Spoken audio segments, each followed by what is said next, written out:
L'ancien émissaire en Libye, Ghassan Salamé, s'en est pris mercredi au Conseil de sécurité. Il a par la même occasion dénoncé l'hypocrisie de certains de ses membres qui l'accusent de l'avoir poignardé dans le dos.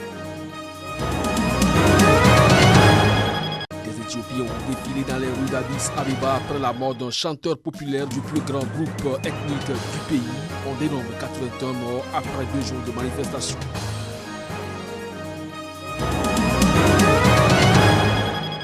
Les Somaliens ont célébré respectivement leur 58e et 69e anniversaire d'indépendance, une première pour le nouveau président Ndayishimiye après une inauguration du stade rénové de Mogadiscio. C'est là les grands titres à développer au cours de cette édition. Bonsoir à chacun, bonsoir à tous et bienvenue. L'ancien émissaire de l'ONU en Libye, Ghassan Salamé, s'en est pris violemment mercredi au Conseil de sécurité des Nations Unies. Il a par la même occasion dénoncé l'hypocrisie de certains de ses membres qui l'accusent de l'avoir poignardé dans le dos. Et ceci dans le dossier de la crise libyenne, plus que jamais dans l'impasse. S'exprimant lors d'un entretien avec le Centre pour le dialogue humanitaire, l'ancien émissaire de l'ONU pour la Libye a dit avoir été poignardé dans le dos par la plupart des membres du Conseil de sécurité. Depuis sa nomination en juin 2017 comme chef de la mission d'appui de l'ONU en Libye, Salamé a tenté de faire aboutir des discussions entre les parties rivales qui ont été interrompues à plusieurs reprises. Elles ont été mises à mal après l'attaque surprise lancée le 4 avril 2019 par le maréchal Haftar contre Tripoli à quelques jours d'une conférence interlibyenne longuement préparée par l'ONU avec l'aide du Centre pour le dialogue humanitaire. L'offensive de Khalifa Haftar, lancée avec le soutien militaire de l'Égypte, des Émirats arabes unis et de la Russie, ainsi que l'appui de la France qui s'en défend, a mis à l'arrêt le processus de paix pour lequel nous avons travaillé pendant une année entière, a déploré Salamé. Le maréchal Haftar était clairement convaincu que plusieurs grandes puissances le soutenaient. Il les a nommés et a même cité des conversations qu'il a eues avec leurs dirigeants, a affirmé Salamé. C'est là que vous comprenez que l'hypocrisie de ces pays a atteint, à ce stade, des limites qui rendent votre travail très problématique, a déploré l'émissaire. Selon le diplomate libanais, des pays importants ont non seulement soutenu l'offensive sur Tripoli, mais ont comploté sciemment contre la tenue de la conférence nationale de Ghadamès. Ils ne voulaient pas qu'elle ait lieu. Je suis très en colère, a lancé le diplomate libanais. Pour Salamé, le système international en place est complètement déréglé, s'agissant notamment de l'ingérence militaire directe dans les conflits locaux. C'est désormais un monde où des dirigeants de pays importants n'ont plus aucun scrupule, a-t-il déploré. Le Burundi a célébré ses 58 ans d'indépendance par un défilé militaire à Bujumbura. Il s'agit de la première fête de l'indépendance depuis que le nouveau président Évariste Ndayishimiye à la tête du pays. La Somalie également a célébré le 60e anniversaire de son indépendance de l'Italie avec des célébrations et des spectacles organisés au Théâtre national de Mogadiscio en présence du président Mohamed Abdallahi Farmajo et également l'inauguration du musée national récemment construit. On écoute les deux chefs d'État.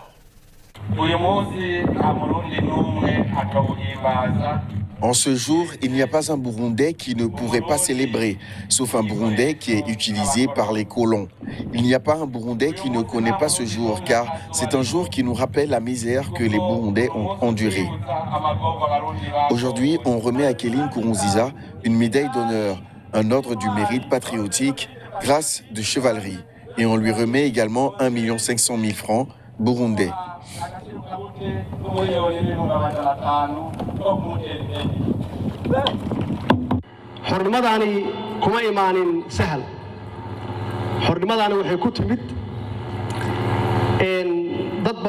Cette indépendance ne fut pas facile à obtenir. Cette indépendance a été acquise après que de nombreuses personnes aient consacré leur vie à cette cause, certaines ayant versé leur sang et d'autres ont déboursé de l'argent. Le peuple doit aller voter. Laissez-moi finir. Merci. Merci.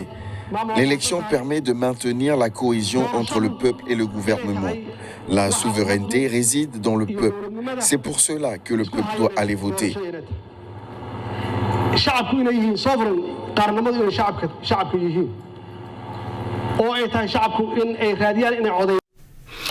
En Algérie, le président Abdelmadjid Tebboune a signé ce mercredi un décret présidentiel dans lequel il porte grâce à plusieurs détenus du Irak. Toutefois, il est attendu à ce que la grâce touchera d'autres détenus, entre autres le secrétaire général de l'UDS, Karim Tabou. Reportage. Selon une association de défense des détenus d'opinion, le président algérien Abdelmadjid Tebboune a gracié ce mercredi soir 6 détenus, dont quelques-uns liés au mouvement de protestation du Irak. La présidence algérienne a fait état de cette mesure de clémence dans un communiqué publié à quelques jours du 58e anniversaire de l'indépendance du pays, sans préciser si elle concernait des détenus du Irak. Le président Tebboune a signé un décret portant mesures de grâce à l'occasion du 58e anniversaire de la fête de l'indépendance et de la jeunesse, célébrée le 5 juillet au profit de 6 personnes condamnées définitivement, précise le communiqué de la présidence. Mais selon le Comité national pour la libération des détenus, au moins 3 personnes parmi les 6 détenus graciés ont été incarcérées dans le cadre de la mobilisation populaire anti-régime. Il y a des détenus du Irak. Nous sommes sûrs pour 3 d'entre eux et nous sommes en train de vérifier pour les 3 autres, a déclaré Kassi Tansaou, porte-parole du CNLD. Depuis son élection le 12 décembre 2019, le président Abdelmadjid Tebboune a décrété plusieurs grâces présidentielles au profit de milliers de prisonniers, mais jusqu'à présent, les détenus du Irak en avaient été exclus. Des Éthiopiens ont défilé dans les rues d'Addis Abeba après la mort d'un chanteur populaire du plus grand groupe ethnique du pays. Après 2 jours de manifestations, 81 personnes sont mortes. Au moins 81 personnes, dont 3 membres de la force de police spéciale de l'Oromia, ont été tuées en Éthiopie en 2 jours de manifestations déclenchées par la mort d'un célèbre chanteur de l'ethnie majoritaire Oromo et marquées par des violences communautaires. Au cœur du mécontentement, le désir des nationalistes Oromo de voir Achalou être inhumée à Addis Abeba, qui dispose d'un statut spécial même si elle est située en territoire Oromo, et d'où ceux-ci estiment avoir été déplacés au fil de l'histoire. Le chanteur Achalou Ondessa, dont les tests très politiques exprimaient les frustrations des Oromo, qui se sont longtemps estimés marginalisés économiquement et politiquement, a été tué par balle lundi soir à Addis Abeba. Dans son allocution télévisée ce mardi soir, Abiy Ahmed n'a pas nommé ceux qu'il visait en dénonçant l'assassinat de l'idole de la jeunesse Oromo. Le meurtre de ce dernier, a-t-il dit, a été commis et inspiré par des ennemis intérieurs et étrangers dans le but de déstabiliser la paix et nous empêcher de terminer les choses que nous avons commencées. Le corps de Achalou Ondessa a été rapatrié dans sa ville natale d'Ambo, où ses obsèques sont prévues ce jeudi. Au Mali, le mouvement de contestation contre le président Ibrahim Boubacar Keïta n'insiste plus sur sa démission, mais maintient toutefois ses autres revendications. L'opposition malienne saisit la main tendue du président Ibrahim Boubacar Keïta pour une sortie de crise dans les prochains jours. Selon un communiqué lu en conférence de presse ce mercredi à Bamako, la contestation a affirmé son esprit d'ouverture au dialogue et la démission du chef de l'État ne figure pas dans une liste d'exigences. Le mouvement du 5 juin, Rassemblement des forces patriotiques, exige le renouvellement intégral des membres de la Cour constitutionnelle accusés par certains d'avoir tripatouillé les résultats des dernières législatives. Au moins 4 des 9 membres de la Cour ont déjà démissionné. La dissolution de l'Assemblée nationale reste une autre revendication de l'opposition qui entend mettre sur pied un organe législatif pour engager, dit-elle, avec un Premier ministre issu de ses rangs, de grandes réformes. Mouvement du 5 juin, Rassemblement des forces patriotiques se réserve le droit légitime à la désobéissance civile mais pacifique. Il appellera à une nouvelle manifestation le 10 juillet prochain, a dit aux journalistes l'un de ses leaders, Choguel Maïga.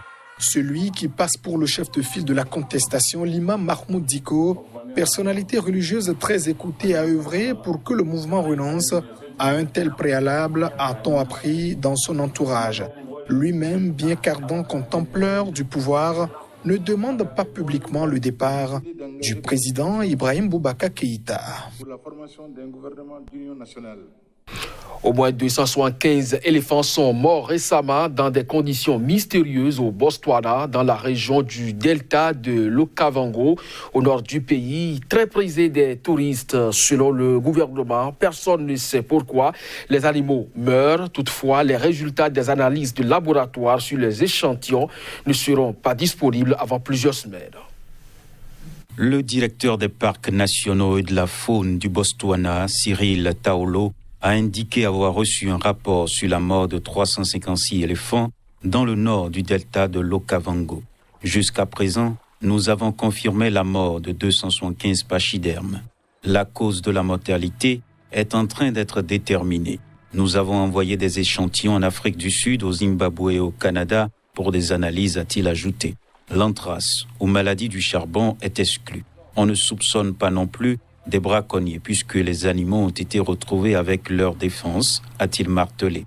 Selon un rapport de l'organisation non gouvernementale Éléphants sans frontières, daté du 19 juin 2020 et transmis à la presse ce mercredi, on estime que la mort d'environ 70 d'entre les 356 éléphants remonte à environ un mois, tandis que le décès des 30% restants semble plus récent, entre un jour et 2 semaines. Selon le directeur de l'ONG, Michael Chase, auteur du rapport, des éléphants en vie ont été observés très faibles, léthargiques et certains désorientés et rencontrant des difficultés pour se déplacer. Michael Chase ajoute également que les mâles et les femelles de tous âges semblaient concernés par cette maladie mystérieuse. Coincé entre la Zambie, la Namibie et l'Afrique du Sud, le Botswana abrite environ 130 000 éléphants en liberté, soit un tiers de leur population africaine connue. C'est sur cette note que nous refermons ce journal. Merci à vous de nous avoir suivis. Très bonne suite de programme sur SICA.